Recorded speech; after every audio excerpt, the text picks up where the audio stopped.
Forgotten username recovery failed on Liberis Fix. If your attempt to recover your Liberis username keeps failing, don't worry, this issue is surprisingly common. Many business owners face it after long periods of inactivity or when login systems have been updated. But here's the good news: the fix is simple once you understand how Liberis handles account access today.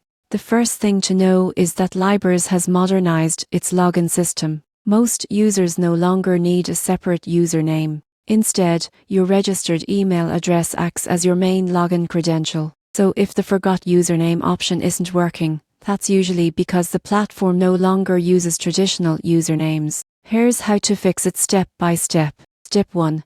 Go to the Liberis login page and try signing in with your email instead of a username. If you can't remember your password, use the forgot password link. Enter your email, and you should receive a reset link within a few minutes. Step 2. If you don't get the email, check your spam or promotions folder. Sometimes automated emails get filtered out. Step 3. If you still can't find it, search your inbox for old messages from Liberis. Those emails confirm which address your account was registered under. Step 4. If you're still locked out, reach out to Liberis customer support.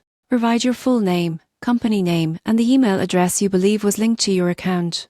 Their team can manually verify your identity and restore access. Most people get this wrong by retrying the username recovery form over and over, thinking it's a system glitch. The truth is, the process has changed. Your email is now your key to login. So don't worry, your Liberis account isn't lost or deleted. With the right email and a quick password reset, you'll regain access and get back to managing your business funding quickly and securely.